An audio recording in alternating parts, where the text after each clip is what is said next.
بسم اللہ الرحمن الرحیم۔ عزیز طلبہ و طالبات، السلام علیکم۔ آج کا موضوع ہے آبجیکٹیوز ریزولوشن، قرارداد مقاصد۔ پاکستان کی دستوری تاریخ میں قرارداد مقاصد کو بنیادی اہمیت حاصل ہے۔ یہ ڈاکومنٹ پاکستان کی پہلی دستور ساز نے لیاقت علی خان کی قیادت میں 23 مارچ 1949 کو پاس کیا۔ اس ڈاکومنٹ میں پاکستان کا دستور کیسا ہونا چاہیے، اس کی بنیادیں، اس کے خط و خال بیان کر دیے گئے۔ تو اس میں سب سے اہم چیز جو تھی وہ ساورنٹی۔ کسی بھی ریاست کے دستور کی سب سے اہم پہلو جو ہے اس ملک کی ساورنٹی کا، اقتدار اعلیٰ کا تعین کرنا ہے،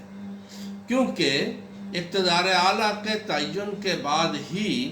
تمام دستور یا قوانین جس قسم کا ہوگا اس کے بعد اس کا تعین ہوتا ہے۔ تو اس قرارداد مقاصد میں پاکستان کے اقتدار اعلیٰ کا تعین اس انداز سے کیا گیا کہ اقتدار اعلیٰ اللہ تعالیٰ کے پاس ہے، اور اس کے ساتھ ہی دوسرا پہلو بھی بیان کر دیا گیا، یعنی اقتدار اعلیٰ اللہ تعالیٰ کے پاس ہے، اور اس پاور کو پاکستان کے عوام ایک سیکرڈ ٹرسٹ کے طور پر استعمال کریں گے، ایک مقدس امانت کے طور پر اس اختیار کو استعمال کریں گے۔ تو یہ بیان کرنے کے بعد تھیوکریسی سے اس کو ممتاز کر دیا گیا۔ تھیوکریسی میں اگرچہ تھیوکریسی میں ہوتا یہ ہے کہ ان کی مذہبی کلاس اپنے خدا کے نمائندے کے اعتبار سے دنیا میں کام کرتی ہے، اور وہ اپنی خواہشات کو لوگوں پر، خواہشات اور منشا کو لوگوں پر مسلط کرتے رہتے ہیں۔ لیکن پاکستان میں اس بات کو واضح کر دیا گیا کہ کوئی گروہ، کوئی مذہبی ایتھنک گروہ، کسی کو اختیار حاصل نہیں ہے کہ وہ اللہ کے اختیار کو استعمال کرے، کیونکہ اسلام میں حضور اکرم صلی اللہ علیہ وآلہ وسلم آخری نبی ہیں، اور اللہ کے نمائندے کی حیثیت سے انہی کے احکامات جو ہیں وہ ہم نے ماننے ہیں۔ یعنی خدا کی منشا کیا ہے، کسی میں خدا کا حکم کیا ہے، اقتدار اعلیٰ کی منشا کیا ہے، یہ تمام چیزیں ہمیں حضور اکرم صلی اللہ علیہ وآلہ وسلم سے پتہ چلتی ہیں، اور اس لحاظ سے اس کو استعمال کرنا، اس اختیار کا نافذ کرنا، یہ پاکستان کے عوام کو ایک مقدس امانت کے طور پر استعمال کرنے کے لیے کہا گیا۔ دوسرا پہلو ریاست کا بہت اہم یہ ہوتا ہے کہ ریاست کا سٹرکچر کیا ہوگا۔ تو پاکستان کے لیے فیڈریشن کا تعین کیا گیا، یہ بھی قرارداد مقاصد میں واضح کر دیا گیا، کیونکہ تحریک پاکستان میں مسلمانوں کی قیادت کا یہ مطالبہ تھا کہ فیڈرل سسٹم ہو اور اس میں صوبہ جات کو اٹانومی حاصل ہو۔ پاکستان کے معروضی ثقافتی، تہذیبی، معاشی اور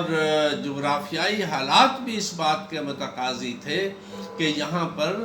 فیڈرلزم کو یا فیڈریشن کا انعقاد عمل میں لایا جائے۔ تو فیڈریشن کو، فیڈرل سسٹم کو یہاں پہ اپنا لیا گیا، اور یہی ہمارے ہاں انٹرم کانسٹیٹیوشن میں بھی یہی سسٹم تھا، اور برطانیہ کی لیگیسی بھی یہی تھی۔ اسی کو مناسب سمجھا گیا اور اس بات کو واضح کر دیا گیا۔ تیسری بات وہ یہ تھی کہ حکومت چلانے کا اختیار کس کے پاس ہوگا، پاورز کس کے پاس ہوں گی، اتھارٹی کس کے پاس ہوں گی، کون ایکسرسائز کرے گا۔ اس کو بھی واضح کر دیا گیا کہ elected representatives of the Pakistan, عوام کے الیکٹڈ ریپرزنٹیٹیوز جو ہیں وہ حکومت چلانے کا اختیار رکھتے ہوں گے، اور انہی کے ذریعے سے حکومت بنے گی۔ وہ کسی بھی نظام کو اختیار کر سکتے ہیں۔ پاکستان میں کیونکہ پہلے سے پارلیمانی نظام موجود تھا، طرز کا موجود تھا، اس لیے توقع یہی تھی کہ پارلیمانی نظام ہوگا جس میں لوگ اپنے الیکٹڈ لوگ جو ہیں حق بالغ رائے دہی سے جو لوگ منتخب ہوں گے وہ پاکستان کے ریاست کے نظام کو چلائیں گے۔ چوتھے نمبر پر حقوق یا ریاست اور لوگوں کے درمیان تعلقات کا مسئلہ تھا۔ اس کو بھی بڑے واضح انداز میں اس میں بیان کر دیا گیا۔ قرارداد مقاصد میں اس میں کہا گیا کہ پیپل آف پاکستان جو ہیں وہ ڈیموکریسی، فریڈم، ایکوالٹی، ٹالرنس اور سوشل جسٹس ایز اننشیٹڈ ان اسلام قرآن و سنہ، اس کے مطابق ہم بنیادی حقوق کا تعین کریں گے۔ آپ کو علم ہوگا کہ ہندوستان کا معاشرہ ہندو مذہب کے تحت ذات پات میں تقسیم تھا، جس میں برہمن، شودر اور چھتری یہ اس طرح تقسیم تھا، اور شودر جو تھے وہ ان کا کسی کو ہاتھ لگ جاتا تھا تو وہ بھی ناپاک سمجھا جاتا تھا، تو وہ بہت مشکل میں تھے۔ تو اسلام نے سوشل جسٹس کا نظام دیا، اکنامک جسٹس کا نظام دیا، سماجی جسٹس کا نظام دیا، سیاسی جسٹس کا نظام دیا۔ تو اس میں یہ بیان کیا گیا کہ اس قسم کی کوئی ذات پات نہیں ہوگی، کوئی اونچ نیچ نہیں ہوگی، سب انسان برابر ہوں گے، اور اسلام کا جو سوشل جسٹس کا سسٹم ہے اس کو نافذ کیا جائے گا، اور اس کے مطابق بنیادی حقوق کا تعین ہوگا۔ اور پھر اس میں ان تمام اس کے لیے، کیونکہ یہ ملک کے خاص نظریہ کے تحت، دو قومی نظریہ کے تحت بنا تھا، جس میں مسلمان اپنے مذہب، اپنی ثقافت، اپنی تہذیب، اپنے معاشی نظام، اپنے سیاسی نظام کے مطابق زندگیاں گزار سکیں گے۔ اس لیے ریاست کی یہ ذمہ داری قرار دے دی گئی کہ ریاست اس بات کا انتظام کرے گی کہ لوگ جو ہیں وہ قرآن اور سنت کے مطابق اپنی زندگیاں گزار سکیں۔ تو اس میں ہم یہ دیکھتے ہیں کہ ریاست اپنی انفارمل ایجوکیشن کے ذریعے سے لوگوں کی تعلیم و تربیت کا انتظام کرے گی، اور عوام الناس کی، اور ساتھ ہی ایسے مواقع فراہم کرے گی، ایسی انوائرمنٹ فراہم کرے گی کہ جس میں وہ اپنے مذہب کے مطابق آسانی سے زندگی گزار سکیں، اور اس بات کا تمام اس میں دساتیر میں خیال بھی رکھا گیا۔ اس کے بعد ریاست کے تمام حقوق کا بیان کیے گئے۔ آل رائٹس آف دی اسٹیٹس، اس کی ٹیریٹوریل انٹیگریٹی، اور اس کا زمین، سمندر اور فضاؤں پہ اس کے اختیارات، ان تمام کا تحفظ کیا جائے گا، یعنی اسٹیٹ ڈیفنس پہلی پریورٹی پر رکھا گیا۔ اور اس میں مزید یہ کہ بین الاقوام میں مسلمان قوم یا پاکستانی قوم کا کیا رول ہوگا اور کیا مقام ہوگا۔ تو قرارداد مقاصد میں اس کو بھی واضح کیا گیا کہ پاکستانی قوم، پاکستان کے لوگ اپنے اس میں عزت اور احترام کے ساتھ بین الاقوامی امن کے لیے کنٹریبیوٹ کریں گے، اور انسانیت کی تعمیر و ترقی کے لیے اپنا رول ادا کریں گے۔ اور اس میں ایک اہم بات یہ تمام مسلمان ریاست کے ساتھ تھیں، تو منورٹیز، کیونکہ منورٹیز ریلیجس منورٹیز بھی موجود تھیں، تو ان کے لیے بھی یہاں پہ واضح کہا گیا۔ قائد اعظم رحمۃ اللہ علیہ نے بھی اس کا خیال کیا، اور قرارداد مقاصد میں بھی اس کو شامل کیا گیا اور اس کے بعد ہمارے مختلف دساتیر بنے 56 کا 62 کا اور موجودہ 73 کا دستور جو تھا، ان تمام میں منارٹیز کے لیجیٹیمیٹ رائٹس کو تحفظ دیا گیا۔ تو قرارداد مقاصد میں اس کو طے کر دیا گیا تھا کہ منارٹیز کے لیجیٹیمیٹ رائٹس جو ہیں ان کو تحفظ دیا جائے گا، ان کے انوائرمنٹ، ان کی وہ اپنے مذہب کے مطابق عبادات کریں، اپنے مذہب کے مطابق، اپنے کلچر کے مطابق، اپنی تہذیب کے مطابق زندگی گزاریں، اس میں کسی قسم کی کوئی مداخلت نہیں ہوگی۔ اور منارٹیز کے لیے پاکستان کے دستور 73 میں ان کے ڈیسیژن میکنگ پروسیس میں باقاعدہ انتظام کیا گیا، سیٹیں ریزرو کرنے کے بعد، اور جنرل ووٹ میں بھی ان کو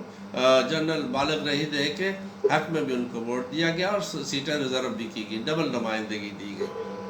بہرحال قرارداد مقاصد میں اس بات کو واضح کیا گیا۔ قرارداد مقاصد جو ہے اس کو 1956 کے کانسٹیٹیوشن کے دیباچے میں رکھا گیا، 1962 کے کانسٹیٹیوشن کے دیباچے میں بھی اس کو رکھا گیا، اور 1973 کے کانسٹیٹیوشن کے دیباچے میں بھی تھی۔ لیکن 1985 میں 8ویں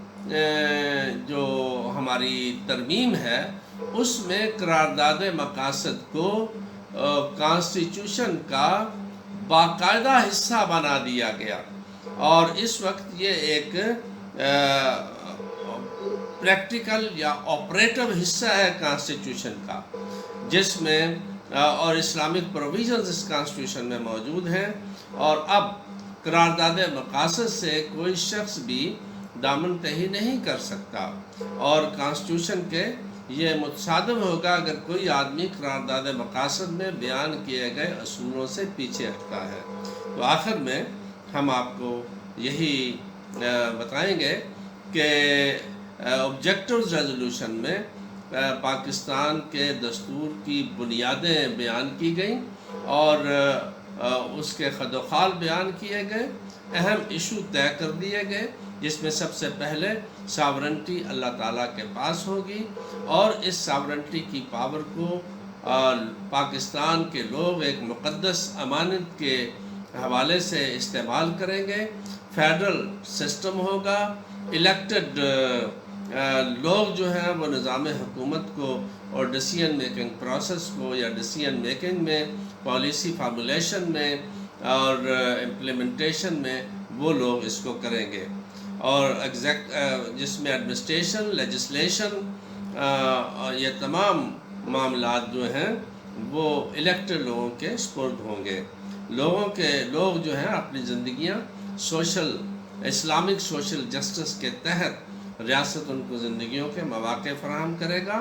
اقلیتوں کو باقاعدہ حقوق ہوں گے، اور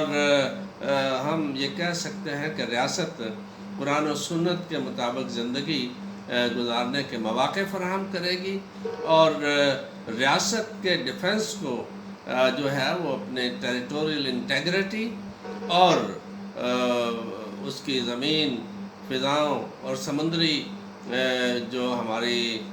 ہیں ان کا تحفظ ریاست کی ذمہ داری ہوگا، اور بین الاقوامی اس میں پاکستانی قوم ایک عزت و احترام کے ساتھ، برابری کے ساتھ امن کے لیے کنٹریبیوٹ کرے گی، اور ہیومینٹی کی تعمیر و ترقی کے لیے، خوشحالی کے لیے، پروگریس کے لیے جد و جہد میں شامل رہے گی۔ Thank you. اس میں ہم آپ کو مزید جو ہے اس قرارداد کا متن بھی ہم اس کے ساتھ لگا رہے ہیں۔ یہ دوبارہ ہم اہم پہلو آپ کو بتا رہے ہیں۔ آبجیکٹیو ریزولوشن کو، ساورنٹی کو طے کیا گیا، فیڈرل سسٹم اختیار کیا گیا، الیکٹڈ ریپرزنٹیٹیوز نظام مملکت کو چلائیں گے، اب وہ پارلیمانی ہو یا پریزیڈنشل ہو، زیادہ پارلیمانی کی طرف جھکاؤ تھا، لوگوں کے حقوق سوشل جسٹس کے مطابق ہوں گے، منارٹیز کا خیال رکھا گیا، اور یہ تمام چیزیں اس میں بیان کر دی گئی۔ قرارداد کا یہ متن ساتھ منسلک ہے، اس سے آپ لوگ استفادہ کر سکتے ہیں۔ Thank you very much. یہ ہمارا آج کا لیکچر تھا۔ Thank you.